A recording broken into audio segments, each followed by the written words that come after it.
جہاں انہوں نے علم حاصل نہیں کیا تھا، اور وہ ایک چرواہے کی حیثیت سے منظر عام پر آئے تھے، تجارت کرتے ہوئے چاچا کے ساتھ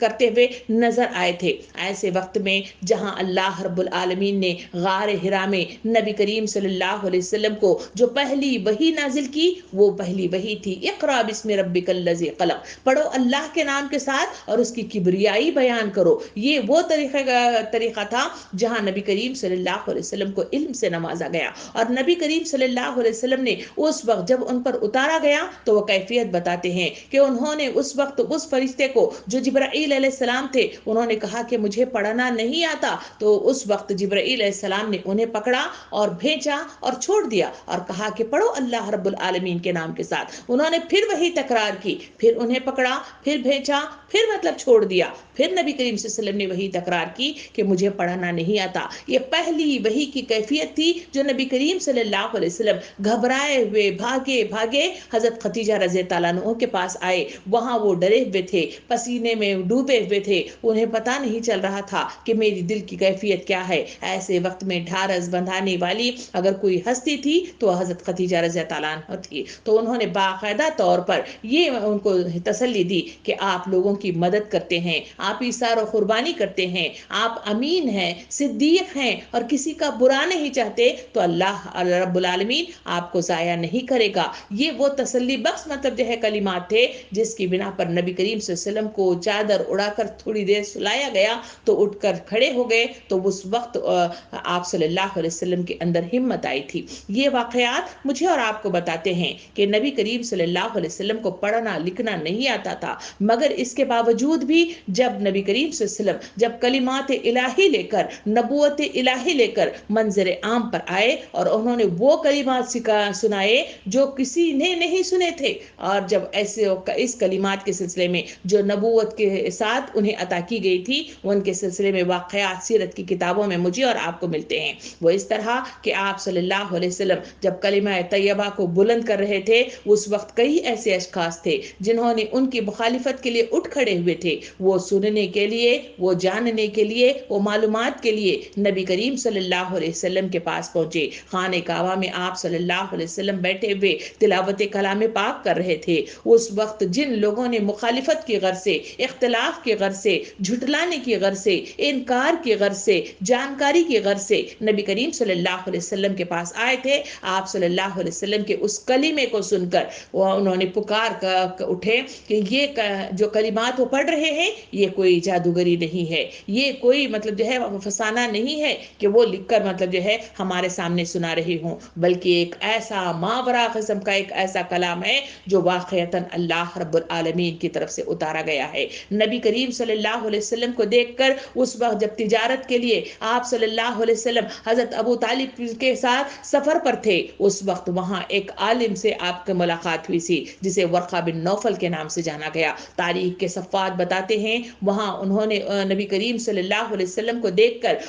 حضرت ابو طالب سے جو مخاطب ہو کے فرمایا تھا کہ اس لڑکے کو تم اپنی حفاظت میں لینا، اس لیے کہ اس سے پہلے بھی جنہوں نے بھی حق کا اعلان کیا ہے اسے لوگوں نے ان بستیوں سے نکال باہر کیا ہے اور اختلافات کیا ہے، انشاءاللہ میری زندگی باقی رہی تو میں ان کا ساتھ دوں گا۔ یہ وہ مطلب معاملات تھے جو لوگوں کو ظاہر کر رہے تھے کہ واقعتاً اللہ رب العالمین کا وہ کلام ہے جو نبی کریم صلی اللہ علیہ وسلم کی طرف سے اظہار کیا جا رہا ہے، پڑھایا جا رہا ہے، سنایا جا رہا ہے۔ مگر عوام کا یہ حال تھا کہ وہ بار بار جو اعتراضات کر رہے تھے وہ یہی ہے کہ پہلا اعتراض تو جہاں انہوں نے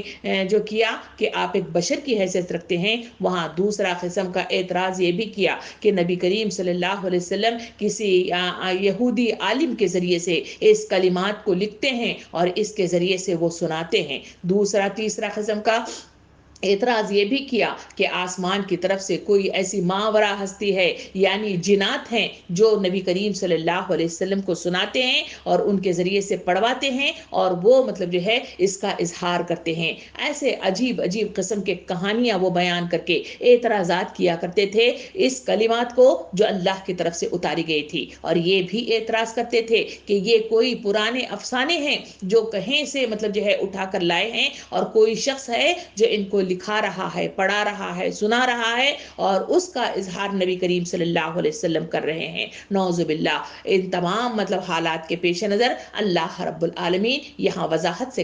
اظہار کرتا ہے کہ لوگوں، یہ کتاب جو تمہارے ہاتھوں میں عطا کی گئی ہے، یہ لکھنے والے نبی کریم صلی اللہ علیہ وسلم نہیں ہے، یہ آسمان کی طرف سے اتاری گئی کتاب ہے اور وہ حق و باطل کو کھول کھول کر رکھ دیتی ہے۔ یہی وہ کلمات ہیں، یہی وہ کتاب ہے جنہوں نے اس کو اختیار کیا، ان کی زندگیوں کی زندیاں بدل کر رکھ گئی۔ لوگوں نے دیکھا کہ جو لوگ بدکاری میں، جو لوگ گنہگاری میں، جو لوگ بد اخلاقی میں مبتلا تھے، وہی لوگ یہی قرآن مجید کے کلمات کے پڑھنے کے نتیجے میں ان کی زندگیوں میں بدلاؤ آ گیا تھا۔ یہی وہ کلمات تھے جنہوں نے اللہ کے قریب ہونے میں ایک بڑی مطلب جو ہے حد تک انسانوں کے اندر تبدیلی لے آئی تھی۔ ان تمام کے باوجود لوگ معجزات چاہتے ہیں اور اس کو کہتے ہیں کہ اللہ کا کلام نہیں ہے۔ اللہ رب العالمین کہتا ہے کہ یہ اعتراضات تمہارے لیے صحیح نہیں ہے۔ اسی بات کے اظہار کے لیے اگر قرآن مجید کے مختلف آیتوں کی طرف اگر ہم نظر ثانی کر کے دیکھیں تو وہاں ہمیں قرآن مجید کی سورہ قصص آیت نمبر 44 سے 46 میں بھی اس طرح کا اظہار مجھے اور آپ کو ملتا ہے۔ آئیے اس کو ایک بار سن لیتے ہیں۔ نبی کریم اللہ رب العالمین ارشاد فرماتا ہے، پچھلی نسلوں کو ہلاک کرنے کے بعد ہم نے موسیٰ علیہ السلام کو کتاب عطا کی، لوگوں کے لیے بصیرت کا سامان بنا کر، ہدایت اور رحمت بنا کر، تاکہ شاید یہ لوگ سبق حاصل کریں۔ اے محمد صلی اللہ علیہ وسلم، تم اس وقت مغربی گوشے میں موجود نہ تھے جب ہم نے موسیٰ علیہ السلام کو ایک فرمان شریعت عطا کیا تھا، اور نہ تم شاہدین میں شامل تھے، جبکہ اس کے بعد تمہارے زمانے تک ہم بہت سی نسلیں اٹھا چکے ہیں اور ان پر بہت زمانہ گزر چکا ہے۔ تم اہل مدین کے درمیان میں بھی موجود نہ تھے کہ ان کو ہماری آیات سنا رہے ہوتے، مگر اس وقت کی خبریں بھیجنے والے ہم ہی تھے۔ تم طور کے دامن میں بھی اس وقت موجود نہیں تھے جب ہم نے موسیٰ علیہ السلام کو پہلی مرتبہ پکارا تھا، مگر یہ تمہارے رب کی رحمت ہے کہ تم کو یہ معلومات دی جا رہی ہیں تاکہ تم ان لوگوں کو متنبہ کرو جن کے پاس تم سے پہلے کوئی متنبہ کرنے والا آیا نہیں تھا، شاید کہ وہ ہوش میں آئیں۔ اس میں تین مطلب جو ہے واقعات کی طرف اشارہ کیا گیا، وہ ہے موسیٰ علیہ السلام کی شریعت کا واقعہ، اور پھر یہاں مدین والوں کا واقعہ، پھر طور پر نبی کریم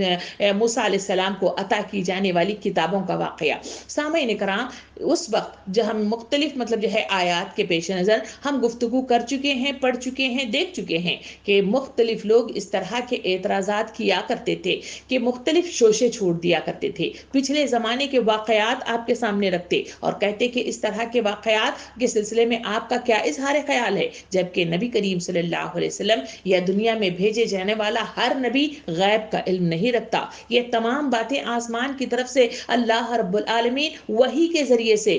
پیغمبروں کو عطا کرتا ہے، اور اسی پیغمبروں کو عطا کرنے والی تمام چیزوں میں یہ واقعات بھی ہیں جس کی طرف اظہار کیا گیا۔ سورہ کہف میں تفصیل کے ساتھ ہم نے دیکھا تھا، جہاں تین قسم کے واقعات کی طرف اصحاب کہف کا واقعہ، خضر علیہ السلام کا واقعہ، اور پھر وہاں پہ روح والا واقعہ، وہاں پہ ذوالقرنین والا واقعہ، ان کی طرف بھی وہاں یہودیوں نے یہ شوشہ چھوڑا تھا۔ جائیے ان سے معلومات کر کے دیکھیے، اگر وقت کا رسول اس سلسلے میں آگاہی دیتا ہے تو وقت کا رسول ہے، اگر نہیں دیتا تو وہ جھوٹا ہے۔ اللہ رب العالمین اس کی طرف اشارہ کر کے فرماتا ہے، لوگوں کیا ان واقعات کے ذریعے سے جو آپ نے پوچھا اس کے نتیجے میں وقت کے رسول نے اس کی تفصیلات بتائی اور اس کا کھٹا چھٹا جو بھی تھا پیچھے کی تمام معلومات دی گئیں، تو کیا اس کے ذریعے سے بھی تمہارے لیے کافی نہیں ہے کہ یہ جو رسول ہے جو تمہارے درمیان آیا ہے اس کی گواہی دیتے ہوئے تم اٹھ کھڑے ہو جاؤ، بلکہ ہمیشہ اعتراضات کرتے ہو، جبکہ یہ تمام واقعات مدین والا واقعہ اس سے بہت پہلے گزر چکا ہے، موسیٰ علیہ السلام والا واقعہ بہت پہلے گزر چکا ہے، مگر اس کے باوجود بھی ان کی تفصیلات اگر وقت کے رسول بتاتے ہیں تو کیا تمہارے لیے یہ کافی نہیں ہے؟ اللہ رب العالمین اس کی طرف اظہار کرتے ہوئے پوچھتا ہے۔ سامعین کرام، اسی طرح اگر سورہ قصص کی تفصیل لے کے دیکھے جائے تو اس میں 86 اور 86 میں اللہ رب العالمین یوں بیان فرماتا ہے، سورہ قصص فرماتا ہے کہ تم پر کتاب نازل کی گئی ہے، یہ محض تمہارے رب کی مہربانی ہے، تم پر نازل ہوئی ہے، بس تم کافروں کی مددگار نہ بنو، اور ایسا کبھی نہ ہونے پائے کہ اللہ کی آیات جب تم پر نازل ہوں تو کفار تمہیں اس سے باز رکھیں، اپنے رب کی دعوت دو اور ہرگز مشرکین میں شامل نہ ہو جاؤ۔ یہاں آیت نمبر 86 سے لے کر 87 تک کی تفصیلات میں یوں تفصیل بتائی گئی۔ کہا گیا کہ جو بھی اللہ رب العالمین تمہاری طرف کتاب کا نزول کرتا ہے، اس میں جو تفصیلات بتائی گئی ہیں، ان آیات پر تمہیں مطلب جو ہے اظہار خیال کرنا چاہیے، دعوت اللہ دینا چاہیے، لوگوں کو اس کی طرف جمع کرنا چاہیے، نہ کہ ان مشرکین عرب کے سلسلے میں تم اس میں شامل ہو جاؤ اور ان کی باتوں پر تم غور و فکر کرنے لگ جاؤ۔ یہ لوگ ایسے لوگ ہیں جو صرف اعتراضات کرنے والے لوگ ہیں، یہ ایسے لوگ ہیں جو بہانے کے ذریعے سے صرف مطلب جو ہے وقت کے رسول کو جھٹلانے والے لوگ ہیں، جبکہ یہ لوگ وقت کے رسول کو امین مانتے تھے، صدیق مانتے تھے، مگر اس کے باوجود بھی جو انکار کرتے تھے وہ اس طرح کی بیکار قسم کی ایسی اعتراضات کے ذریعے سے وہ جھٹلانے کی کوشش کرتے۔ تو اللہ رب العالمین نے ان آیتوں میں فرمایا کہ یہ کتاب جہاں وہ لکھے نہیں تھے اس کو وہ پڑھنا مطلب سیکھا، اور جہاں مطلب جو ہے اظہار نہیں کر سکتے تھے اللہ رب العالمین نے انہیں زبان عطا فرمائی جس کے ذریعے سے وہ اظہار خیال کرتے ہیں۔ کیا یہ معجزہ تمہارے لیے کافی نہیں ہے؟ اور یہ قرآن مجید جو تمہارے اپنے ہاتھوں میں موجود ہے، کیا یہ کلام کو دیکھ کر تمہیں اندازہ نہیں ہوتا کہ اللہ کی طرف سے اتاری گئی ہوئی کتاب ہے؟ مگر اس کے باوجود بھی تم اعتراضات کرتے ہو تو پھر تم ظالم ہو۔ یہ کہتے ہوئے بات بڑھاتے ہوئے اللہ رب العالمین ارشاد فرماتا ہے، دراصل ایک روشن نشانیاں ہیں ان لوگوں کے دلوں میں جنہیں علم بخشا گیا ہے۔ کہا گیا کہ یہ نشانیاں ہیں جس کو دیکھ کر، جس کو پرکھ کر جو لوگ قریب آنا چاہتے ہیں اس پر لبیک کہتے ہوئے آتے ہیں۔ ہم نے تاریخ کے صفحات میں دیکھ لیا کہ جہاں نبی کریم صلی اللہ علیہ وسلم نے اس کلمات کو ادا کیا، لوگوں نے اس پر آمنا و صدقنا کے مصداق میں اس پر لبیک کہتے ہوئے، شہادت دیتے ہوئے مسلمان ہوتے ہوئے دار اسلام میں داخل ہوئے۔ حضرت عمر رضی اللہ عنہ کی مثال ہمارے سامنے آتی ہے، جو اتنے اختلافات کے ساتھ وقت کے رسول کو نعوذ باللہ قتل کرنے کے لیے نکلے تھے، وہاں اسی کلمے کو، یعنی یہی کلام پاک تھا، جن کو سنایا گیا تو ان کی روح مطلب جو ہے تبدیل ہو گئی، روح میں مطلب انقلاب آ گیا، اور انہوں نے گواہی دے کر کہا اشہد ان لا الہ الا اللہ و اشہد ان محمد رسول اللہ۔ ہم نے اس واقعے کی طرف دیکھا جہاں ایک مطلب جو ہے یہودن تھی جو نبی کریم صلی اللہ علیہ وسلم پر روزانہ مطلب جو ہے اس گلی سے گزرتے تو آپ پر اپنا کوڑا کرکٹ مطلب جو ہے پھینکا کرتی تھی، مگر وہی وہ کلمہ تھا جہاں وہ سنایا گیا تو اسی کی بدولت آپ کے اخلاق کو دیکھ کر وہاں دار اسلام میں داخل ہو گئی۔ اللہ تعالیٰ فرماتا ہے جن کے دلوں میں علم بخشا گیا ہے، جانکاری رکھتے ہیں، ہدایت کی طرف مائل ہونا چاہتے ہیں، اور خود مطلب جو ہے خلوص للہیت کے ساتھ اللہ کی طرف رجوع ہونا چاہتے ہیں، ان کی آنکھوں کی بصارت لازماً دکھا دیتی ہے کہ یہ قرآن مجید اللہ رب العالمین کی طرف سے ہے۔ نبی کریم صلی اللہ علیہ وسلم کا کردار ہمارے لیے مطلب جو ہے خود مطلب ایک معجزہ ہے، اور خود مطلب جو ہے اس کی طرف سے ہمیں اظہار ہوتا ہے۔ یہ کہہ کے اللہ تعالیٰ فرماتا ہے اور ہماری آیات کا انکار کرتے ہیں مگر وہ جو ظالم ہیں۔ ظلم کرنا یعنی جانتے بوجھتے ہوئے اس حق کی غفلت میں ڈوب جانا، یا پھر لاپرواہی کرنا، یا مختلف اعتراضات کے ذریعے سے پیچھے ہٹنے کی کوشش کرنا، ٹال مٹول کرنا، یہ تمام ظلم میں شامل ہے۔ اللہ تعالیٰ فرماتا ہے جن لوگوں کو اللہ رب العالمین نے ہدایت سے مامور کیا ہے انہیں ان آنکھوں سے دیکھنا چاہیے، اور جب ہدایت ملنے لگے تو اس وقت اگر زبردستی کوئی مطلب جو ہے اختلاف کرتا ہے تو وہ ظالم ہے۔ ہم نے نبی اس وقت ابراہیم علیہ السلام کے اس واقعے کی طرف ذرا نظر ثانی کر کے دیکھے جہاں حضرت ابراہیم علیہ السلام نے ان بتوں کو توڑ کر اس وقت کے نمرود کو اور وہاں موجود مطلب جو ہے کفر میں ملوث اس قوم کو انہوں نے مخاطب ہو کے فرمایا تھا کہ اس کو مارنے والا یعنی تمام کے گلے کاٹنے والا یہ بڑا مطلب جو ہے دیوتا ہے۔ اس وقت ان کی آنکھیں کھل گئی تھی، اس وقت انہیں معلوم ہو گیا تھا کہ یہ مطلب جو ہے بے جان سے بت ہیں، مٹی سے بنے ہوئے بت ہیں، یہ کچھ نہیں کر سکتے، نہ کچھ کھا سکتے ہیں، نہ کچھ پی سکتے ہیں، نہ کچھ فیصلہ کر سکتے ہیں، اور نہ ہی اس طرح کا کوئی کام کر سکتے ہیں، یہ تو ہمارے ہی بتراشے ہوئے بت ہیں۔ مگر اس کے باوجود بھی ان کی عقلوں پر انا نے مطلب جو ہے اپنا گھیراؤ کر لیا، ان کی عقلوں پر انہوں نے اپنی مطلب جو ہے اس انکاریت کا اور اپنی مطلب اپنے غرور کا چھا گیا، تو اسی کے نتیجے میں انہوں نے انکار حق کرنا گوارا کیا، اور اسی کے نتیجے میں حضرت ابراہیم علیہ السلام کو انہوں نے لاؤ تیار کرتے ہوئے آگ میں پھینکنے کا فیصلہ کیا۔ اللہ تعالیٰ فرماتا ہے کہ یہ ظالم لوگ ہیں، وہ لوگ جو ہماری آیات کا انکار انکار کرتے ہیں، جانتے بوجھتے حق ان کے سامنے آنے کے باوجود اس سے انکار کرتے ہیں، روح گردانی کرتے ہیں، پیچھے ہٹتے ہیں، ٹال مٹول کرتے ہیں اور زبردستی مطلب جو ہے اپنے باپ داداؤں کی اندھی تخلیق کرتے ہوئے بدعات میں مبتلا ہو جاتے ہیں، اللہ تعالیٰ فرماتا ہے کہ وہ ظالم ہیں، انہیں عقل دی گئی، عقل سے سوچتے نہیں ہیں، انہیں معلومات دیے گئے، وہ معلومات سے وہ ماورا ہیں۔ تو ایسے لوگوں کے لیے اللہ رب العالمین ظلم سے مطلب تعبیر کرتا ہے۔ یہ کہہ کے اللہ تعالیٰ فرماتا ہے، یہ لوگ کہتے ہیں کہ کیوں نہ اتاری گئی اس شخص پر نشانیاں، ان رب کی طرف سے کہو نشانیاں تو اللہ کے پاس ہیں اور میں صرف خبردار کرنے والا ہوں کھول کھول کر۔ یعنی وہی اعتراض جو ابھی آپ کے سامنے اظہار کر چکی ہوں کہ وہاں انہوں نے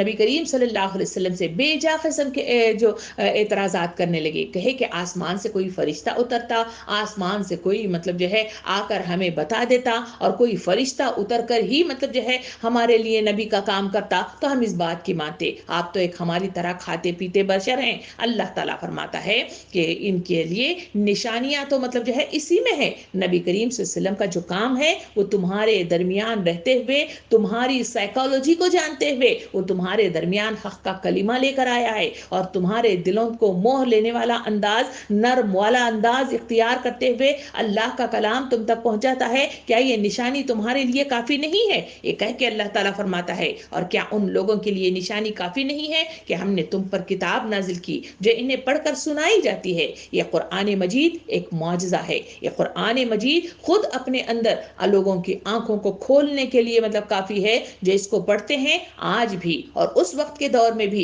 جب قرآن مجید نازل ہوا تھا، کتاب کو پڑھ کر جنہوں نے سمجھا واقعتاً ان کے دلوں کا حال بدل کر رکھ دیا گیا۔ اللہ تعالیٰ فرماتا ہے یہی ایک تو معجزہ ہے، مگر ان لوگوں کے لیے جنہیں بصارت عطا کی گئی ہے، ان لوگوں کے لیے جو عقل جیسی نعمت عطا کی گئی ہے، ان لوگوں کے لیے جن کی طرف مطلب اللہ رب العالمین نے ہدایت کا سامان کیا ہے اور ان کی بصارتیں، ان کی سماعتیں اور ان کی عقل یہ گواہی دیتی ہے، اس وجہ سے وہ اس بات کو سمجھتے ہیں۔ رہ گئے بے عقل لوگ، نا سمجھ لوگ اور پیچھے ہٹنے والے اور دنیا میں ملوث لوگ، ایسے لوگ اس بات کو سمجھنے سے قاصر ہیں۔ یہ کہہ کے اللہ تعالیٰ فرماتا ہے در حقیقت اس میں رحمت اور نصیحت ان لوگوں کے لیے جو ایمان لائے ہیں۔ کہا گیا کہ یہ نصیحت ہے اور یہ ایک رحمت اللہ کی طرف سے عطا کی گئی ہے ان لوگوں کے لیے جو ایمان لائے ہوئے لوگ ہیں۔ سامعین اکرام، سوال یہ پیدا ہوتا ہے کہ ایمان لانے والے مطلب جو ہے کون ہیں؟ اللہ رب العالمین مجھے اور آپ کو سورہ لیل کی آیت نمبر 3 سے 11 تک میں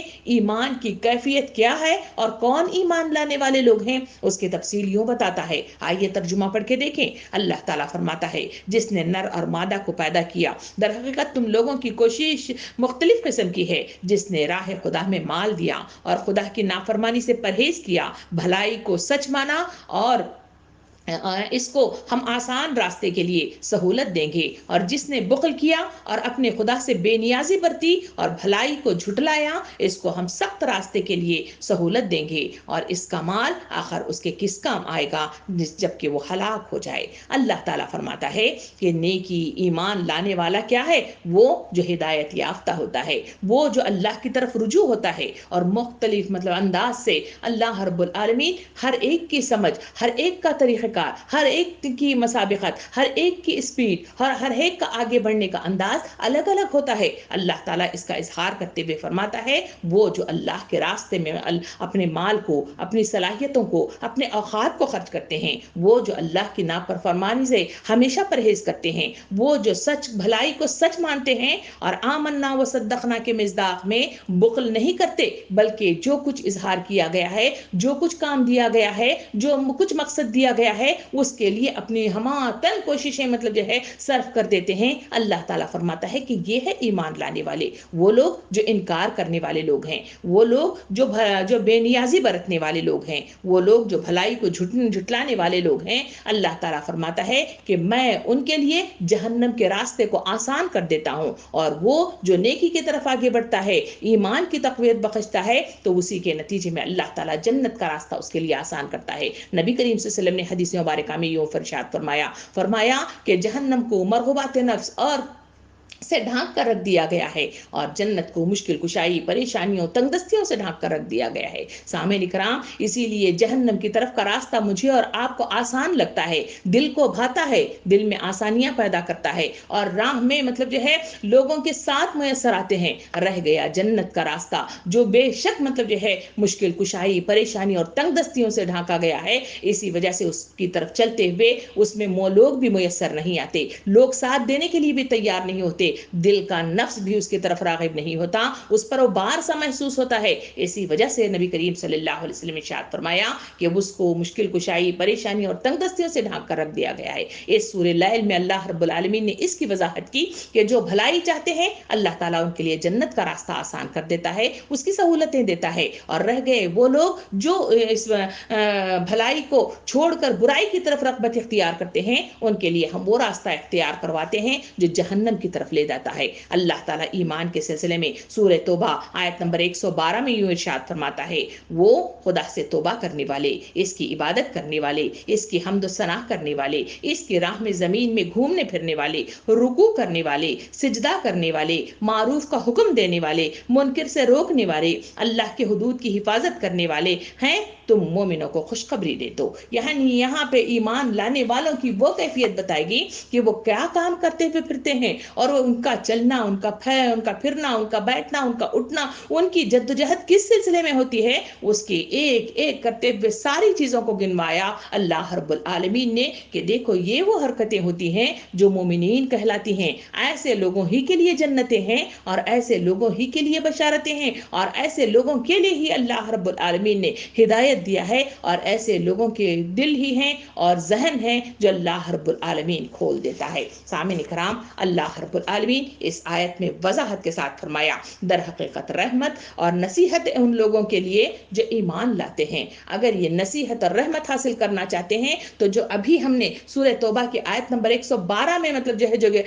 صفات گنوائے گئے، اس کی اگر میں اور آپ اتباع کرتے ہیں تو ایمان لانے والے لوگ ہیں، اور یہی لوگ ہیں جو اللہ کی بات کو ماننے والے، اس کی طرف جھک جانے والے، اس کی بات کی اتباع کرنے والے اور اپنی زندگیوں میں بدلاؤ کرنے والے لوگ ہیں۔ سامعین اکرام، یہ کہتے ہوئے اللہ تعالیٰ بات کو آگے بڑھاتے ہوئے فرماتا ہے، اے نبی صلی اللہ علیہ وسلم، کہو میرے اور تمہارے درمیان اللہ گواہی کے لیے کافی ہے۔ یعنی لوگ مطلب جو ہے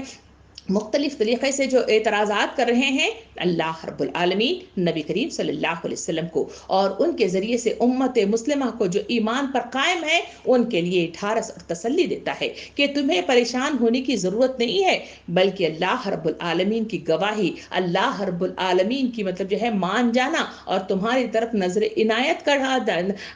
ڈال دینا اور تمہارے لیے رحمت کا سایہ کر دینا، یہ تمہارے لیے کافی ہے۔ جہاں اللہ رب العالمین تمہارے لیے ساتھی بن جائے، ساجی بن جائے، تمہاری بات مطلب جو ہے وہ قبول کرنے والا بن جائے، تو کسی کی مطلب جو ہے اس کو ضرورت نہیں ہے، کیونکہ دنیا میں جتنے لوگ ہیں وہ پیچھے رہ جانے والے لوگ ہیں، جتنی چیزیں ہیں وہ پیچھے رہ جانے والے لوگ ہیں۔ اللہ کی گواہی کافی ہے اور وہی تمہاری اس گواہی کو قبول کرنے والا ہے۔ جہاں اللہ راضی ہو گیا وہاں سب کچھ راضی ہو گیا۔ اس حدیث مبارکہ کی طرف دیکھیں جہاں نبی کریم صلی اللہ علیہ وسلم نے کتنی پیاری مطلب جو ہے باتیں بتائیں۔ کہا گیا کہ جو لوگ اللہ کا ذکر کرنے والے لوگ ہیں، اللہ ان کی محفلوں پر آسمان سے فرشتے جو آسمان پہ موجود ہیں وہ ذکر کے نتیجے میں بھاگے ہوئے اس پر مطلب جو ہے وارد ہوتے ہیں اور وہاں وہ کلمات کو سنتے ہیں۔ اس محفلوں کا ذکر کرتے ہوئے نبی کریم صلی اللہ علیہ وسلم نے ارشاد فرمایا کہ جب محفل برخاست ہو جاتی ہے تو بھاگے وقت کے اپنے خدا کے اس کام کے لیے جہاں انہیں سونپا گیا ہے واپس چلے جاتے ہیں۔ وہاں اللہ رب العالمین ان سے پوچھتا ہے کہ تم کہاں چلے گئے تھے؟ وہ کہتے ہیں کہ ایک ایسی نگری میں جہاں تیرے بندے تیرا ذکر کرتے ہیں۔ تو اللہ تعالیٰ پوچھے گا کیا وہ لوگوں نے میری مطلب جو ہے مجھے جان لیا ہے؟ تو اللہ تعالیٰ وہ پوچھیں گے ہاں تمہیں جان لیا ہے۔ کیا انہوں نے جنت کو دیکھا ہے؟ کہیں گے کہ نہیں دیکھا۔ اگر وہ دیکھتے تو ان کا کیا مطلب کا خیال ہو، ان کا کیا انداز ہوتا؟ اس وقت وہ کہیں گے کہ اللہ وہ اور بھی مطلب جو ہے اس میں مشقت کرتے اور بھی محنت کرتے۔ اور پھر اللہ تعالیٰ فرمائے گا کیا انہوں نے میرے غضب کو دیکھا؟ تو انہوں نے کہا، اللہ تعالیٰ فرمائے گا اللہ کے وہ فرشتے پکار کے کہیں گے کہ نہیں، انہوں نے تیرے غضب کو نہیں دیکھا ہے، اگر وہ غضب کو دیکھ لیتے تو وہ بندے تھے جو میرا ذکر کر رہے ہیں ان کا انداز کیا ہوتا، تو پکار کے کہیں گے کہ وہ پھرتے سے ڈر جاتے اور بھی مطلب تیری طرف رجوع ہوتے اور اپنی اصلاح کرنے کی کوشش کرتے، جہنم سے بچنے کی کوشش کرتے. تو اللہ تعالیٰ فرمائے گا کہ میں نے ان کو بخش دیا، جاؤ ان کو اطلاع دے دو، ان کے لیے خوشخبری ہے. یہ بھی اعلان کیا گیا ایک اور حدیث مبارکہ میں، اللہ رب العالمین اظہار کرے گا کہ میں ان سے محبت کرتا ہوں، تم بھی ان سے محبت کرو. اس وقت جبرائیل علیہ السلام ان کی بات کو سنیں گے اور آ کر تمام فرشتوں سے پکار کر کہیں گے کہ لوگوں، اللہ رب العالمین ان بندوں سے محبت کرتا ہے، میں بھی اس سے محبت کرتا ہوں، تم بھی اس سے محبت کرو. فرشتے پکار کے کہیں گے کہ ہم بھی مطلب جو ہے ان سے محبت کریں گے. جب یہ پکاریں گے تو زمین کا ہر ذرہ، نباتات، جمادات، ساری اس آواز کو سنیں گے، سارے اس سے محبت کریں گے اور اسی کے نتیجے میں ہر چاہنے والے اس کو میسر آ جائیں گے. یہ ہے وہ انداز کریمہ جو اللہ رب العالمین جس کو پسند کر لیتا ہے اس کے لیے راہوں کو اس طرح استوار کرتا ہے. یہاں اللہ تعالیٰ فرماتا ہے کہ جو لوگ، میری گواہی تمہارے لیے کافی ہے کہ جو لوگ اس بات کے لیے ایمان لے آئیں اور اس بات پر اکتفا کر لیں اور اس بات پر جم جائیں اور اس گستاخی میں مطلب جو ہے جدوجہد کرتے رہیں، تو یقین جانو کہ میری گواہی تمہارے لیے اس دنیا میں بھی اور اس دنیا سے اٹھائے جانے کے بعد میدان حشر میں بھی تمہارے لیے کوئی پریشانی کی بات نہیں ہے، کوئی غم کی بات نہیں ہے. بے شک پریشانیاں، تنگ دستیاں، رکاوٹیں ضرور آئیں گی، مگر تمہارے لیے اللہ کافی ہے. سامعین اکرام، یہ کہتے ہوئے اللہ تعالیٰ بات کو بڑھاتے ہوئے فرماتا ہے وہ آسمان اور زمین میں سب کچھ جانتا ہے،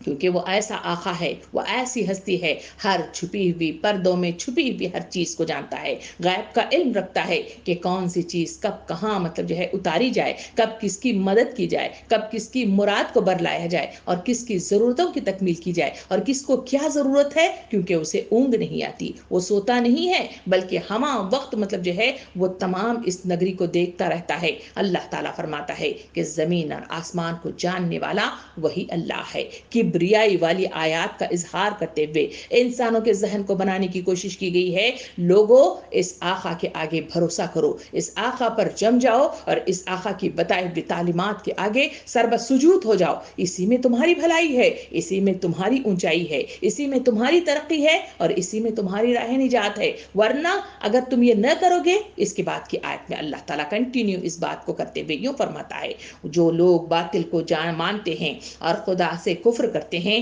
وہی خسارے میں رہنے والے لوگ ہیں. اللہ رب العالمین بڑے ہی کھول کھول کر بات کو میرے اور آپ کے سامنے لاتا ہے. اللہ تعالیٰ فرماتا ہے جو لوگ باطل کو مانتے ہیں، باطل وہ تمام چیزیں جسے اللہ رب العالمین ناپسند فرماتا ہے، وہ تمام چیزیں جس سے اللہ کا غضب ٹوٹ پڑتا ہے، وہ تمام چیزیں جس پر عذابات کا نزول ہو گیا، وہ تمام چیزیں جو جہنم کی طرف رہنمائی کرتے ہیں، وہ ساری باطل چیزیں ہیں جس کا اختیار کرنا اللہ تعالیٰ فرماتا ہے کہ تمہارے لیے خسارہ ہے. اور جو کفر کرتے ہیں، انکار کرتے ہیں، نافرمانیاں کرتے ہیں، سرکشی کرتے ہیں، غداریاں کرتے ہیں، حرام خوریاں کرتے ہیں اور اس کے پیچھے مطلب لاپرواہی کے ساتھ اللہ رب العالمین کے احکام و ہدایات اور نصیحتوں سے پیچھے ہٹنے کی کوشش کرتے ہیں، اللہ تعالیٰ ارشاد فرماتا ہے کہ وہی ہے جو خسارے میں رہنے والے لوگ ہیں. سامعین اکرام، خسارہ کیا ہے؟ خسارہ نقصان ہے. خسارہ کیا ہے؟ کہ اپنا جمع پونجی کا ختم ہو جانا ہے.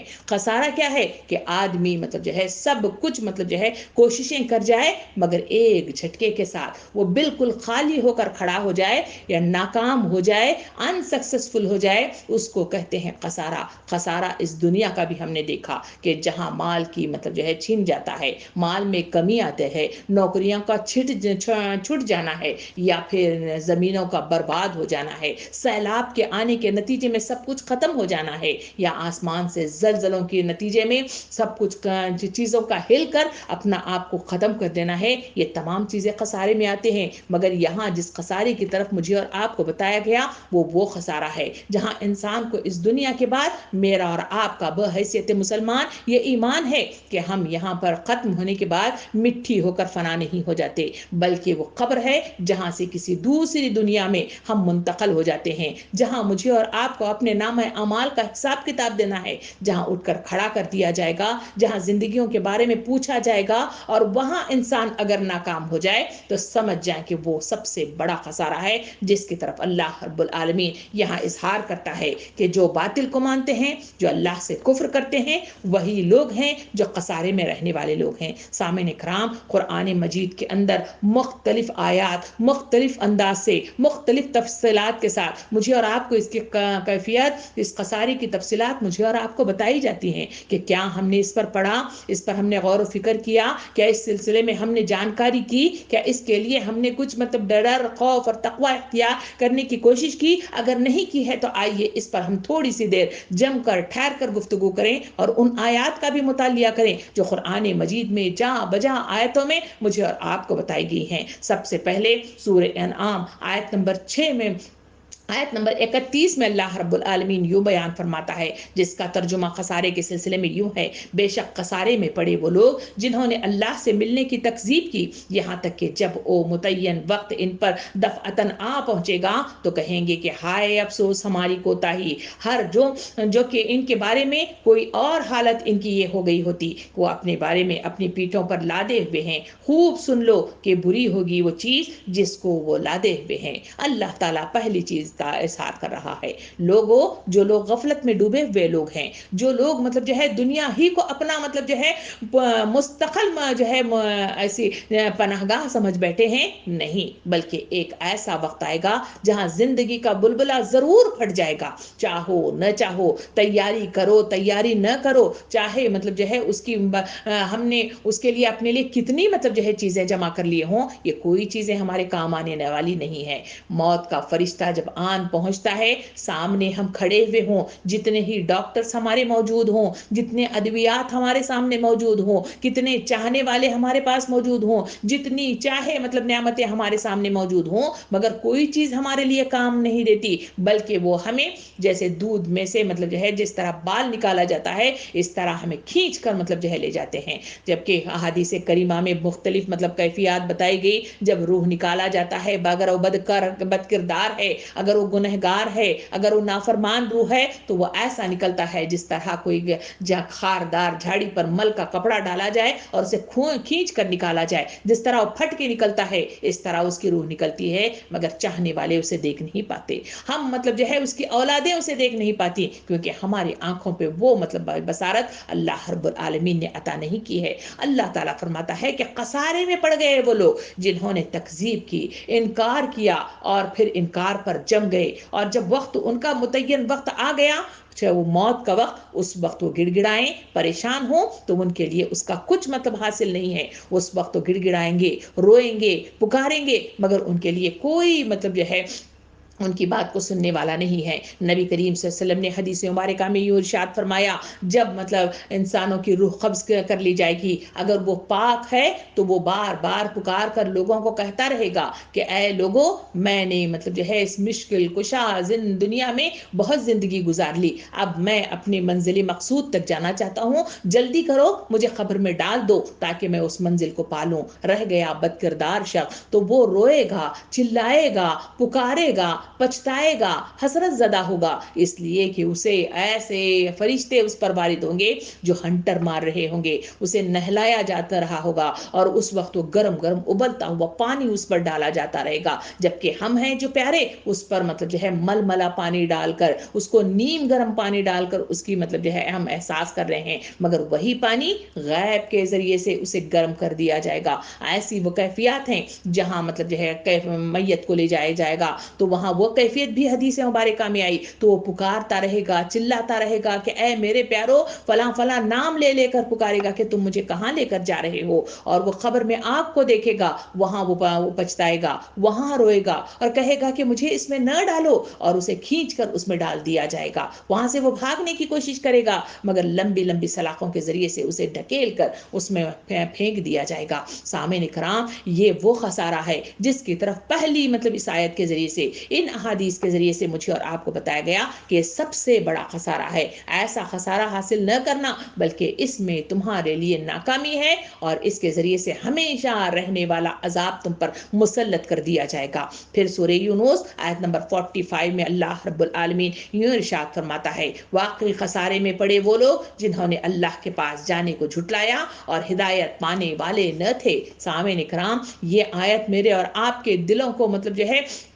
ٹھونک کر کہہ رہی ہے کہ کیا کبھی ہم نے اپنی زندگیوں میں کبھی سوچا کہ میں اور آپ جو ہے واپس لوٹ کر اللہ رب العالمین کے پاس جانے والے ہیں؟ وقت کے رسول کا جو ہے کیفیت مجھے اور آپ کو سیرت کے ذریعے سے معلوم ہوتی ہے کہ وقت کے رسول ہر چاند کو مخاطب ہو کے کہتے کہ یہ میرا آخری چاند ہے، پھر میں اس کو دیکھ پاؤں گا یا نہیں دیکھ پاؤں گا۔ سورج کو دیکھتے تو کہتے کہ پتہ نہیں میں تجھے دوبارہ پھر طلوع ہوتا ہوا دیکھ پاؤں گا یا نہیں دیکھ پاؤں گا۔ ہر نماز کو یہ سوچ کر پڑھا کرتے کہ اس نماز کے بعد میری دوسری نماز ادا ہوگی یا نہیں ہوگی۔ مگر میری اور آپ کی زندگی کا جائزہ لے کر دیکھیں، مرنے والے سارے لوگ ہوں گے، مرنے والے سارے بیمار لوگ ہوں گے، مرنے والے سارے بوڑھے لوگ ہوں گے، مرنے والے سارے دنیا والے لوگ ہوں گے، مگر اپنی زندگی کے سلسلے میں یہ ہم اپنے آپ کو گارنٹی دیتے رہتے ہیں کہ ہم تو ابھی نہیں مریں گے، ہم تو ہمیشہ رہیں گے۔ یہ وہ کیفیت ہے جس کی طرف اللہ تعالیٰ فرماتا ہے کہ یہ خسارے میں رہنے والے لوگ ہیں۔ جو لوگ مرنے کو یاد کرتے ہیں، جسے نبی کریم صلی اللہ علیہ وسلم نے دل کی سختی کو کم کرنے والی چیز کے سلسلے میں حدیث مبارکہ میں یوں ارشاد فرمایا کہ موت کو کثرت سے یاد کرو، اور موت کو کثرت سے یاد کرنے کے لیے صحابہ کرام کو یہ نصیحت کی کہ قبرستان کا جو ہے ایک چکر لگا لیا کرو، اس کی سیر کر لیا کرو، تاکہ تمہارے دل نرم ہو جائیں اور پھر سے تمہیں موت کی یاد آ جائے اور اس کے ذریعے سے تم اپنی تیاریاں کرو۔ یہ لوگ خسارے میں رہنے والے لوگ جو اس کو بھول گئے ہیں اور اپنے آپ کو اسی پر جمائے بیٹھے ہیں جس کی وجہ سے وہ غفلت میں ڈوب گئے ہیں۔ خسارے میں رہنے والے وہ لوگ بھی جو سورہ معارج آیت نمبر 178 میں اللہ رب العالمین یوں ارشاد فرماتا ہے، جن کو اللہ نے ہدایت کرتا ہے سو ہدایت پانے والا وہی ہوتا ہے، اور جس کو وہ گمراہ کر دے سو ایسے ہی لوگ خسارے میں پڑنے والے لوگ ہیں۔ کہا گیا کہ جسے حدیث مبارکہ میں وضاحت سے کہا گیا، سارے اعمال کا دار و مدار نیتوں پر منحصر ہے۔ جس کی نیت خالص ہوگی اللہ رب العالمین اس کے لیے ہدایت کا پروانہ عطا فرمائے گا، اس کے لیے رجوع اللہ کے دروازے کھول دے گا اور جنت کا راستہ اس کے لیے آسان کر دے گا۔ جن کی نیتوں میں اخلاص نہیں ہے، اللہ کی طرف جانے والے قدم نہیں ہے، نہ رجوع ہونے والا احساس ہے، تو اللہ تعالیٰ فرماتا ہے ایسے لوگ ہی ہیں جو خسارے میں پڑنے والے لوگ ہیں، جسے اللہ رب العالمین گمراہی میں مبتلا کر دیتا ہے۔ جہاں راستے گم ہو جائیں تو لازماً چیز ہے کہ وہ شخص لازماً خسارہ اٹھائے گا اور دور جو ہے پھینک دیا جائے گا۔ پھر اس خسارے کے سلسلے میں سورہ کہف آیت نمبر 3 میں یوں ارشاد فرمایا گیا، کہہ دیجئے اگر تم کہو تو میں تمہیں بتاؤں کہ بے اعتبار اعمال سب سے زیادہ خسارے میں کون ہے؟ کہا گیا کہ وہ تمام اعمال جس پر اعتبار نہیں کیا جا سکتا، جس پر اللہ رب العالمین راضی نہیں ہوتا، جس کے اسے منظوری عطا نہیں ہوتی، جس سے اللہ رب العالمین خوش نہیں ہوتا، وہ تمام اعمال دنیا کے اندر اگر ہم کرتے بھی جائیں وہ سارے اعمال اس کے لیے ضائع ہو جائیں گے اور وہ خسارے میں انسان ڈوب جائے گا۔ نبی کریم صلی اللہ علیہ وسلم نے حدیث مبارکہ میں یوں ارشاد فرمایا، کیا تمہیں معلوم ہے کہ میدان حشر کا مفلس کون ہے؟ صحابہ کرام نے کہا کہ اللہ اور اللہ کا رسول بہتر جانتا ہے۔ نبی کریم صلی اللہ علیہ وسلم نے ارشاد فرمایا، ایک شخص ہوگا جو میدان حشر میں لایا جائے گا، جس کے پاس نماز، روزہ، زکوٰۃ اور حج کی بے شمار جو ہے نیکیاں ہوں گی، جسے وہ اٹھائے ہوئے آئے گا، مگر اس کا حال یہ ہوگا کہ اپنے پیچھے مختلف قسم کے قرضدار لیے ہوئے آئے گا، اور وہ قرضدار ہوں گے، کسی کو گالی دی ہوگی، کسی کو جھوٹ بولا ہوگا، کسی کو دغا دیا ہوگا، کسی کو فریب دیا ہوگا، کسی کا چھینا ہوگا، کسی کو گالی دی ہوگی، کسی کی غیبت کی ہوگی، کسی کو بہتان لگایا ہوگا، کسی کو برے القاب سے نوازے گا، کسی کو لعن طعن کیا ہوگا۔ یہ تمام وہ قرضدار ہیں جو اس کے پیچھے کھڑے ہو جائیں گے۔ اللہ رب العالمین حکم دے گا کہ کیونکہ وہاں ذرہ برابر نیکی اور ذرہ برابر بدی کا جو ہے حساب کتاب ہوگا، ایسا انصاف کے وقت میں اللہ تعالیٰ حکم دے گا کہ اس بندے پر جتنی نیکیاں ہیں ان کو اس کے مطابق ان نیکیوں کو ان لوگوں میں بانٹ دیا جائے جن کا جتنا جتنا حق ہے۔ لوگ اپنے نیکیاں لیے ہوئے وہاں سے غائب ہو جائیں گے، مگر پھر بھی وہ شخص دیکھے گا کہ بہت سارے لوگ کھڑے ہوئے ہیں، وہ پکار کر کہیں گے کہ لینے والے تو لے کر چلے گئے اے اللہ ہمارا بھی قرض ہے ہمیں اس شخص کے اوپر، تو بتائیے ہم اس کا قرض ہم کیسے مطلب جو ہے حاصل کریں؟ اللہ تعالیٰ فرمائے گا کہ اس کے پاس اب دینے کے لیے کچھ نہیں ہے، تمہارے پاس اپنے حق کے مطابق تمہارا قرض جتنا ہے اپنی برائیاں نکالو، اس پر ڈالتے چلے جاؤ۔ لوگ مطلب اپنی برائیاں نکالتے جائیں گے، اس پر ڈالتے چلے جائیں گے اور وہاں سے چھٹ جائیں گے۔ نبی کریم صلی اللہ علیہ وسلم کہتے ہوئے رو پڑے تھے، فرمایا کہ اس وقت وہ شخص جب تمام قرضدار چھٹ جائیں گے تو وہ سر اٹھا کر اپنے اوپر دیکھے گا تو کیا دیکھے گا کہ پہاڑ جیسی مطلب جو ہے برائیوں میں ڈوبا ہوا کھڑا ہوا ہے۔ اللہ تعالیٰ کا حکم صادر ہوگا کہ 70 ہاتھ لمبی زنجیروں میں جکڑ کر جہنم کی دہتی ہوئی آگ میں پھینک دیا جائے۔ سامعین کرام، یہی وہ چیز ہے جو اس آیت کے اندر بتائے گی۔ کہا گیا کہ بے اعتبار وہ تمام اعمال جسے اللہ رب العالمین ناپسند فرماتا ہے، جس کے نتیجے میں حقوق اللہ اور حقوق العباد میں کمی واقع ہوتی ہے اور حقوق مارے جاتے ہیں، وہ تمام چیزیں اللہ رب العالمین پسند نہیں کرتا۔ ایسے نامہ اعمال اگر لے جاؤ گے تو ایسا خسارہ، ایسا ضائع ہونے والا وہ تمام مطلب اعمال کا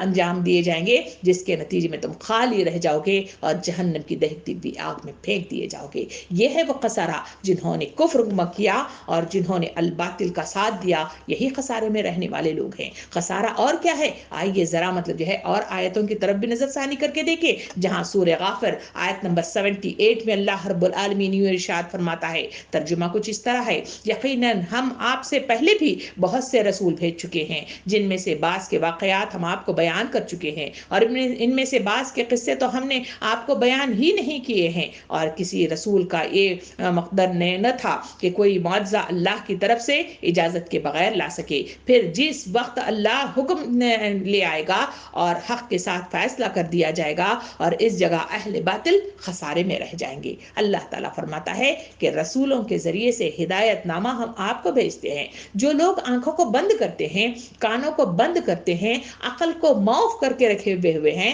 تو اللہ تعالیٰ فرماتا ہے کہ ایسے لوگ جو ان واقعات کے ذریعے سے آنکھیں نہیں کھولتے، ان کلام الہی کے ذریعے سے اپنے دل کو منور نہیں کرتے، اپنے راہ راست کا مطلب جو ہے صراط مستقیم پہ چلنے والا راستہ مطلب جو ہے آسان نہیں کرتے، اللہ رب العالمین ارشاد فرماتا ہے کہ ایسے لوگ ہیں جو خسارے میں رہنے والے لوگ ہیں، نقصان اٹھانے والے لوگ ہیں، تڑپنے والے لوگ ہیں، بھیک مانگتے ہوئے کھڑے رہیں گے کہ اے اللہ ہمیں واپس بھیج دے، ہم پھر سے نیک اچھے کام کر کے آئیں گے، جبکہ اے اللہ مجھے آپ کو معلوم ہے کہ زندگی ایک بار ہی عطا ہوتی ہے اور ایک بار ہی کیے جانے والے اعمال کو اللہ تعالیٰ قبول کرتا ہے، اور وہ مقررہ وقت میں جو زندگی عطا کی گئی ہے اسی میں کیے جانے والے اعمال کو ہی اللہ تعالیٰ قبول کرتا ہے اور پسند کرتا ہے۔ تو پھر یہ بیجا قسم کی مطلب جو ہے اس طرح کا حرص کرنا یا اس طرح کی بھیک مانگنا میرے اور آپ کے لیے مطلب جو ہے گوارا نہیں کرتا۔ عقل کا ساتھ دینا چاہیے اور عقل کو مطلب جو ہے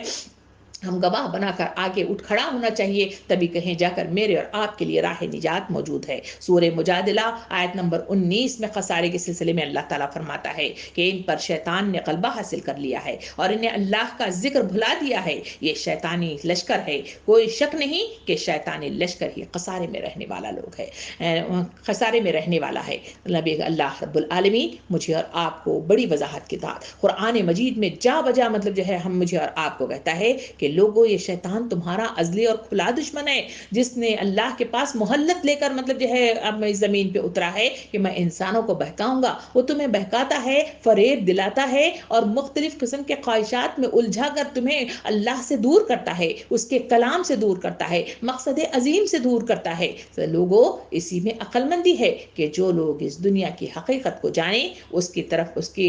شیطان کی بہکاوے سے دور ہو جائیں اور جو مقصد عظیم ہے اس کے مطابق زندگیاں گزارے، وہی کامیاب ہونے والے لوگ ہیں۔ ورنہ نقصان اٹھانے والے لوگ بے شک بے شمار لوگ دعائیں کر لیں ان کے لیے کوئی فائدہ نہیں دیتا، بے شک مختلف لوگ اگر سفارش کے لیے جائیں کوئی سفارش ان کے لیے قبول نہیں ہوتی۔ قرآن میں کہا گیا کہ اگر ایک شخص صرف اپنے آپ کو بچانے کے لیے ایک دنیا یعنی 3 حصے سمندر 1 حصے زمین ملا کر اگر وہ سونا چاندی ہیرے جواہرات کے ڈھیر لے کر اللہ رب العالمین کو عطا کر کے اپنے آپ کے لیے مطلب جو ہے بچاؤ کا سامان کرنا چاہتا ہے تو وہاں وہ بچ نہیں سکے گا۔ قرآن مجید میں مزید یہ بھی بتایا گیا کہ اگر کوئی شخص، صرف ایک شخص، دنیا بھر کے ہیرے جواہرات اور سونا چاندی اللہ رب العالمین کو عطیے میں دے کر بچنے کی کوشش کرنا چاہے، اللہ رب العالمین اسے قبول نہیں کرے گا۔ تو کیا میری اور آپ کی یہ بے وقوفی نہیں ہے کہ اس آنے والی زندگی کے لیے ہم آنکھیں بند کر کے بیٹھے ہوئے ہیں، اور یہ دنیا کی زندگی جس کا کوئی اعتبار نہیں ہے، جس کا کوئی بھروسہ نہیں ہے کہ آج ہے اور کل نہیں ہے، اور ایک لمحے میں ہے ایک لمحے میں نہیں ہے، اس کے پیچھے اپنی جان ماری کرتے ہوئے سب کچھ لگا بیٹھے ہیں، تو کیا اس بے وقوفی کے نتیجے میں مجھے اور آپ کو شاباشی دینی چاہیے؟ کیا مجھے اور آپ کو انعامات دینے چاہیے؟ کیا مجھے اور آپ کو جنت دینا چاہیے؟ میں اور آپ عقل مند ہونے کا دعویٰ کرتے ہیں، سوچئے، غور و فکر کیجئے، یہ سوالات اور یہ احساسات اور یہ تمام نصیحتیں میرے اور آپ کے درمیان میں ہیں۔ جو لوگ اس بات کو صحیح معنوں میں سن لیے اور اس پر عمل کیا، اپنے دلوں کے دروازے کو کھول دیا، اللہ کی طرف رجوع ہوئے، ہدایت کا سامان اپنے لیے کر لیا، تو وہی وہ لوگ ہیں جنہوں نے صحابہ کرام کی زندگیوں کو دیکھا۔ جو لوگ راہ سے بھٹکے ہوئے تھے، انہوں نے اپنی زندگیوں کو بدلا کر جنہیں جنت کی بشارتیں عطا کی گئی۔ وہ لوگ تھے جو گناہوں میں ملوث تھے، ویسے لوگوں نے اپنے آپ کو بدل کر نیکی کے راستے کی طرف لگا دیا، تو تبھی کہیں جا کر جنت کی بشارتیں ملی۔ ہمارے لیے بھی وہ سامان موجود ہے، ہمارے لیے بھی وہ راہ نجات موجود ہے، مگر شرط اول یہ ہے کہ میں اور آپ دل سے اس کی رغبت اختیار کریں، دنیا کے جھکاؤ کو کم کریں، دنیا کو سمیٹنے میں اپنے آپ کو کم لگائیں، اور دنیا میں اللہ رب العالمین کے بتائے ہوئے احکام و ہدایات اور نصیحتوں کو مان لیں اور اس کے مطابق اتباع کریں، وہی کامیاب ہیں اور وہی راہ نجات پانے والے ہیں۔ سورہ فاطر آیت نمبر 39 میں اللہ تعالیٰ فرماتا ہے کہ وہی ایسا ہے جس نے تم کو زمین میں آباد کیا، جو شخص کفر کرے گا اور اس کفر کا وبال اس پر آن پڑے گا، اور کافروں کے لیے اس کا کفر ان کے پروردگار کے نزدیک ناراضگی ہی بڑھانے کا باعث ہوتا ہے، اور کافروں کے لیے ان کا کفر خسارہ ہی بڑھانے کا باعث ہوتا ہے۔ سامعین کرام، کفر صرف مطلب جو ہے اللہ سے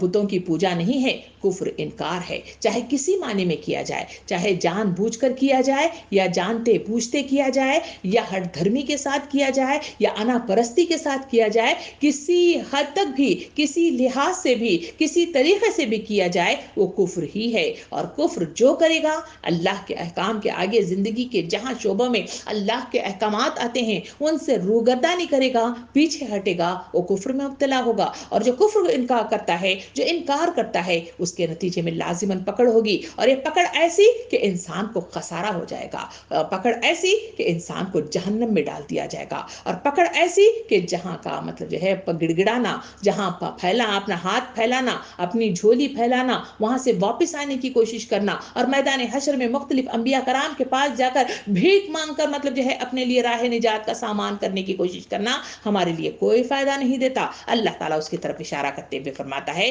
کہ یہ ہے وہ خسارہ۔ اسی وجہ سے سورہ والعصر کے سلسلے میں آتا ہے کہ والعصر ایسا تھا کہ جو صحابہ کرام کا معمول تھا کہ وہ آپس میں ملتے تو والعصر ایک دوسرے کو سنایا کرتے تھے۔ یہ سنانا کیا ہے؟ تفصیلات مجھے اور آپ کو معلوم ہوتی ہیں کہ والعصر میں 5 چیزیں مطلب جو ہے بتائی گئی ہیں، اور خسارے میں رہنے والے لوگ کون ہیں اور خسارے سے بچنے والے کون لوگ ہیں، والعصر مجھے اور آپ کو بتاتی ہے۔ کیا یہ سورہ میں اور آپ نمازوں میں نہیں پڑھتے؟ کیا اس کا بار بار اعادہ نہیں کرتے؟ اگر نہیں کرتے ہیں تو اس کو کرنا چاہیے۔ آئیے اس کا ترجمہ سن لیں کہ یہ کون سے مطلب کلمات تھے جو صحابہ کرام جہاں ملاقات ہوتی وہ ایک دوسرے کو مومن کا آئینہ ہے اس مصداق میں اسے سنایا کرتے تھے۔ نہ اللہ تعالیٰ یوں ارشاد فرماتا ہے والعصر میں، زمانے کی قسم، انسان در حقیقت بڑے خسارے میں ہے سوائے ان لوگوں کے جو ایمان لائے، نیک عمل کیے، ایک دوسرے کو حق کی نصیحت کی اور صبر کی تلقین کی۔ کہا گیا کہ سب سے پہلے خسارے میں ہر انسان خسارے میں ہے،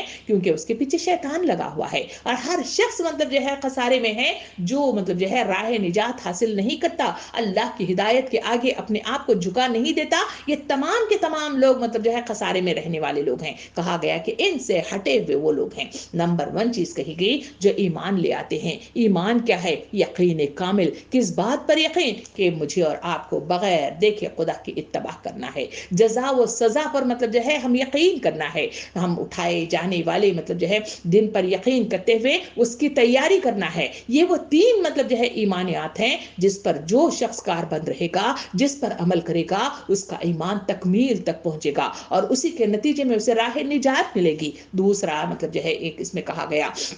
کہ خسارے سے بچنے والا وہ شخص ہے جو اپنے اعمال کو سیدھا کرے گا، جس کے اندر ایمان کی کیفیت پیدا ہوگی، ان 3 چیزوں پر وہ کاربند ہو جائے گا تو ظاہری بات ہے اس کے اعمال مطلب جو ہے سدھار ہو جائیں گے۔ وہ واقعہ مجھے اور آپ کو مطلب جو ہے بار بار ہر وقت سنایا جاتا ہے، ہم یاد بھی رکھتے ہیں، بچوں کو بھی سناتے ہیں، مگر کبھی غور و فکر نہیں کیا۔ آئیے اس کو دیکھیں جہاں حضرت عمر رضی اللہ عنہ خلیفۃ المؤمنین ہیں اور وہاں وہ گھومتے ہوئے گشت لگاتے ہوئے رات کو مطلب گشت لگا رہے ہیں، وہاں ایک لڑکی جو اس کی ماں مطلب جو ہے مخاطب ہو کے کہہ رہی ہے کہ بیٹی اس میں دودھ میں پانی ملا دو۔ اس وقت خلیفہ کا حکم ہے کہ پانی نہ ملایا جائے دودھ میں، مگر اس وقت وہ دیکھ نہیں رہے ہیں، بلکہ تم اس میں بیٹی تو اس میں پانی ملا دو۔ اس وقت وہ ایمانیات ہے جس پر یہ اکار بند ہو تو ان کی تبدیلیاں ایسی آتی ہیں۔ جو بیٹی نے مخاطب ہو کے فرمایا امی جان اس وقت خلیفۃ المؤمنین تو یہاں دیکھ نہیں رہے ہیں، مگر ایک ہستی ہے جو ساری کائنات کو دیکھ رہی ہے، تو میں اس کے دیکھتے ہوئے کیسے مطلب جو ہے دودھ میں پانی ملاؤں گی۔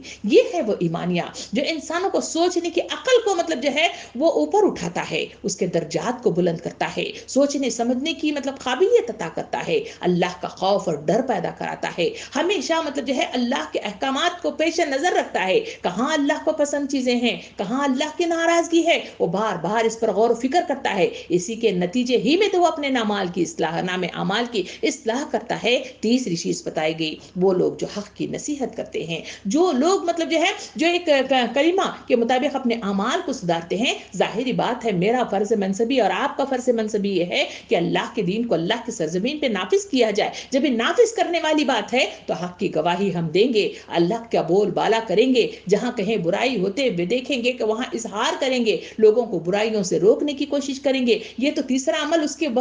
مطابق خود بخود آ جائے گا۔ اور چوتھی چیز اس میں بتائی گئی کہ وہ لوگ ہیں جو صبر کرتے ہیں۔ ظاہری بات ہے یہ کام جہاں ہم نے یہ شہادت گہ الفت میں قدم رکھنا ہے، لوگ آسان سمجھتے ہیں مسلمان ہونا۔ سامعین کرام مسلمان ہونا کوئی آسان بات نہیں ہے، اس پر مسلمان ہونے کے لیے یہی قرآن مجید کی اتباع ہے، اس کی اطاعت ہے، اس کے مطابق کار بند ہو جانا ہے، اس کے مطابق جد و جہد کرنا ہے، اسی کے نتیجے ہی میں تو ہمارے حالات ٹھیک ہوں گے، اسی کے نتیجے میں بشارتیں ملے گی، اسی کے نتیجے میں اللہ کے قریب ہوں گے، اسی کے نتیجے میں رحمت کا ہاتھ میرے اور آپ پر آئے گا، اور اسی کے نتیجے میں جنت میں جانے والا مطلب جو ہے راستہ میرے اور آپ کے لیے ہموار ہوتا چلا جائے گا۔ اسی وجہ سے تو صحابہ کرام اس والعصر کو سنا کرتے تھے۔ سامعین کرام اس خسارے سے بچنے کی میں اور آپ کوششیں کرنا ہوگا، اس خسارے سے میں اور آپ مطلب جو ہے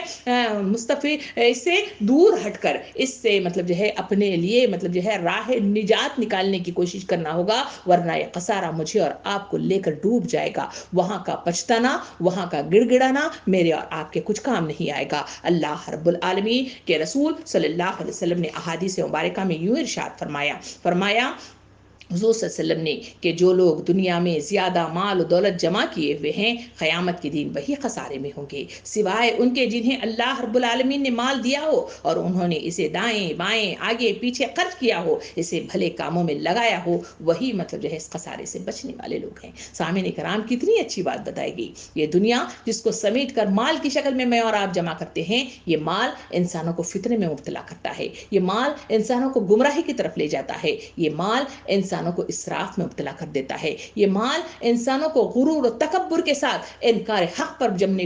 جو ہے معمور کرتا ہے۔ ایسے مال کے سلسلے میں کہا گیا وہ مال جو انسانوں کو مطلب جو ہے سانپ بن کر جس کے اوپر بیٹھ جاتے ہیں حلب مزید کی صدا کے ساتھ، اور سورہ تکاثر میں کہا گیا کہ زیادہ سے زیادہ مال حاصل کرنے کی دن نے تمہیں لبے گور تک پہنچا دیا ہے، کہا گیا کہ ایسا مال تمہارے لیے نقصان دہ ہے اور خسارے والا ہے۔ رہ گیا وہ مال جو خرچ کرنے والے لوگ ہیں، جو اللہ کے بندوں کو دینے والے لوگ ہیں، ایسے لوگ کامیاب ہونے والے ہیں۔ نبی کریم صلی اللہ علیہ وسلم نے ارشاد فرمایا دو نعمتیں ایسی ہیں جس کے بارے میں بہت سے لوگ خسارے میں ہیں، اور نمبر 1 صحت، نمبر 2 فراغت۔ کہا گیا کہ دو بڑی نعمتیں ہیں۔ کبھی آپ اور میں نے غور کر کے دیکھا کہ صحت کتنی بڑی نعمت ہے، جن کو صحت مطلب جو ہے چھین لی گئی ہو، جن کو بس بستر مرگ پر پڑا رہنا ہو، جن کو چلنے پھرنے کی سکت نہ آ رہی ہو، جن کو بولنے والی زبان مطلب چھین لی گئی ہو، کبھی ان پر ہم نے غور کر کے دیکھا؟ اگر نہیں دیکھا تو ہاسپٹل کا چکر لگانا چاہیے، وہاں جا کر دیکھنا چاہیے، یہ کتنی بڑی نعمتیں ہیں جو اللہ رب العالمین نے صحت کی شکل میں مجھے اور آپ کو دی ہیں۔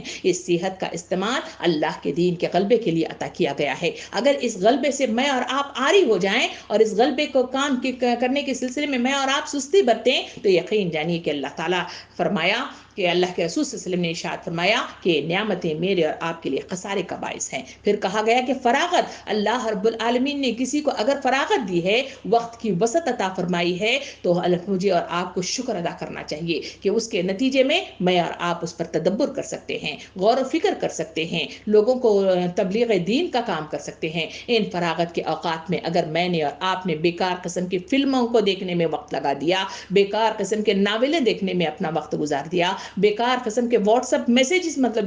فارورڈ کرنے میں اور پھر دیکھنے میں وقت گزار دیا، مختلف قسم کے اسٹیٹس پہ دیکھنے میں وقت گزار دیا، فیس بک، فلاں فلاں فلاں ٹویٹر، فلاں فلاں انسٹاگرام، جو دنیا بھر کے دھماکہ موجود ہے، ان سب میں اپنا وقت لگا دیا، جہاں کوئی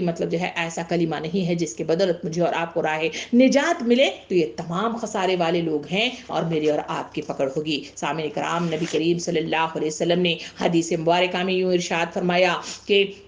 گھوڑوں کی پیشانیوں کے ساتھ قیامت کے دن تک یعنی ہمیشہ کے لیے خیر وابستہ کر دی گئی ہے۔ بس جس شخص نے اللہ تعالیٰ کی راہ کے لیے تیاری کرتے ہوئے گھوڑا باندھا اور اس کے راستے کی خاطر ثواب کی نیت سے اس پر خرچ کیا، تو گھوڑے کا سیر ہونا، بھوکا ہونا، سیراب ہونا، پیاسا ہونا اور حتیٰ کہ یہاں تک کہ اس کا پیشاب بھی، سب چیزیں قیامت کے دن اس کے ترازو میں کامیابی کا باعث ہوں گی۔ لیکن جس گھوڑے کو ریاکاری، شہرت اور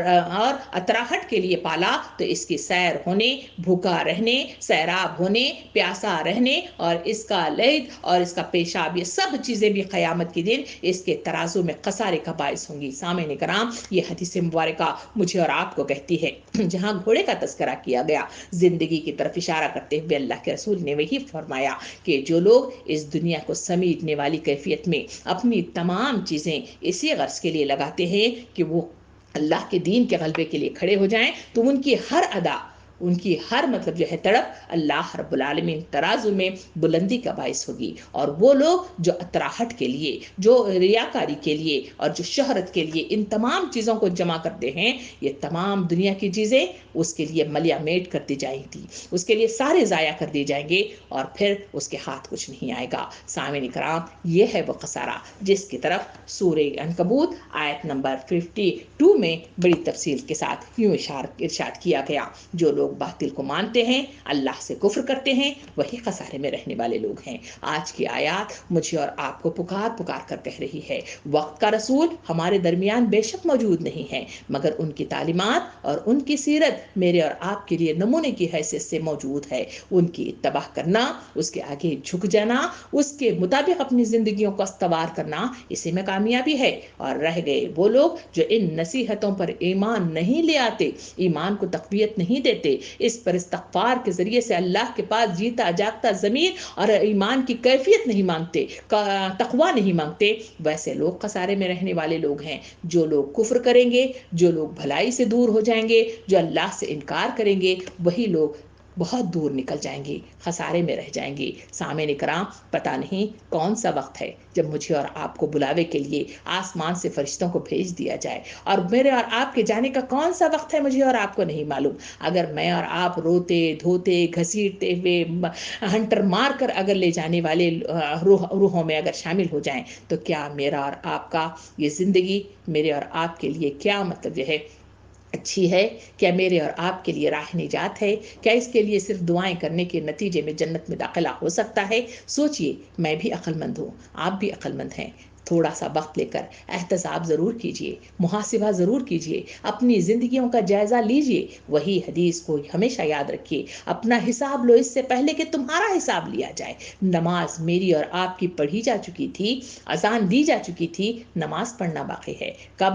لے جایا جائے گا، کب نماز پڑھا جائے گا، کب منو مٹھی چلے مجھے اور آپ کو دبایا جائے گا، مجھے اور آپ کو نہیں معلوم۔ اسی لیے بہتر یہی ہے کہ اپنے نام اعمال کی اصلاح کی طرف تھوڑی سی نظر ثانی کریں اور تھوڑی سی اپنی زندگی کے اندر سے اپنے لیے مخلص ہوتے ہوئے ضرور آگے بڑھتے ہوئے اپنی زندگی کا جائزہ لے کر نیکی کی طرف آگے بڑھنے کی کوشش کریں۔ یقین جانیے کہ جنت میں میرا اور آپ کا آمنا سامنا ہوگا، تو ایک دوسرے کا ہم ساتھ لیتے ہوئے جنت میں جائیں گے۔ اگر اصلاح کریں گے، اللہ محاسب حساب یسیرہ کے مصداق میں جنت میں جائیں گے۔ اگر اصلاح کرتے ہوئے اپنے دامن کو صاف کر لیں گے، تو یقین جانیے کہ بہتر طریقے کے ساتھ ہم اللہ رب العالمین کے پاس حاضر ہو جائیں جائیں گے۔ سامعین اکرام، اللہ رب العالمین سے دعا ہے کہ مجھے اور آپ کو ناکامی سے بچائے، مجھے اور آپ کو بہتر راستہ دکھائے، مجھے اور آپ کو ہدایت عطا فرمائے، مجھے اور آپ کو اچھے ساتھی میسر فرمائے، مجھے اور آپ کو یہ قرآن کی آیات میرے اور آپ کے حق میں حجت بن کر کھڑی ہو جائے، اور ان آیات کے ذریعے سے میرے اور آپ کے لیے جنت میں جانے والا راستہ آسان کر دے، میرے اور آپ کے دلوں کو بدل کر رکھ دے، اور میرے اور آپ کے لیے اس قبر کی کارکوٹری میں نور لے جانے والے، بہتر سامان لے جانے والے، اور سیدھے ہاتھ کی کھڑکی کھولنے والے اعمال لے جانے والے بنائے، ایمان کی موت نصیب کرے، ایمان سے اس دنیا سے رخصت ہونے والے بنائے۔ آمین۔ وآخر الدعوانا ان الحمد للہ رب العالمین۔